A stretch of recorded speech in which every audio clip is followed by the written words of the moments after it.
Dobré ráno, som štvrtý deň na ceste z Bratislavy do Amsterdamu a v dnešnom videu skúsim trošku priblížiť a porozprávať, ako sa mi darí spávať zadarmo vo všelijakých farských salách.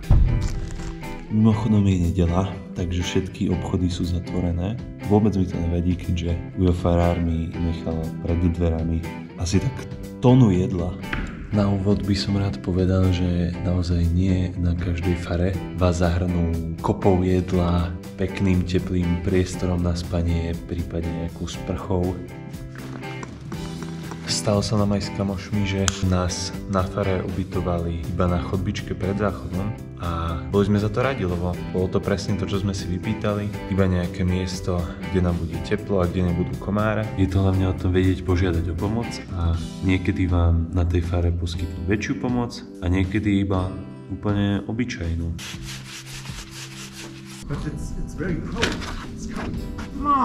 Tak sa lúčim s týmto prenádherným miestom. Bolo to naozaj potešujúce.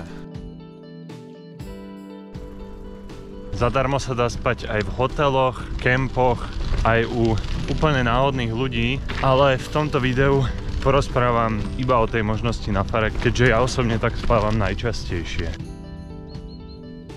Čo som sa za tých niekoľko rokov naučil, je podstatné dojsť na tú faru v čase medzi 18. a 19.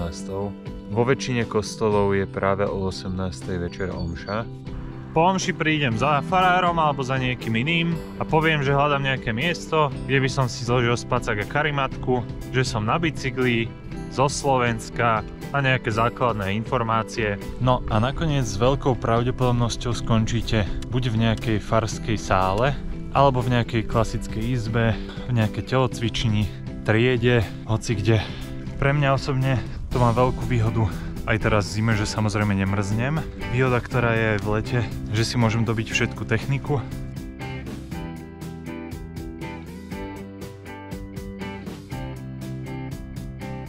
No a aby som nezabudol spomenúť aj nevýhody, keď medzi 6. a 7. hľadáte ubytovanie, tak podľa mňa prepásnete najlepší čas na bicyklovanie. Práve z tohto dôvodu chodím zháňať ubytko častokrát až okolo 9. Akurát tam sa prudko zvyšuje pravdepodobnosť, že tam nikoho nestretnete už, alebo nestretnete tých správnych ľudí.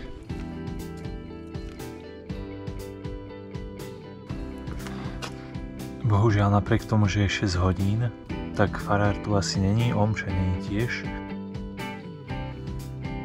Takže na druhý pokus som sa úspešne ubytoval.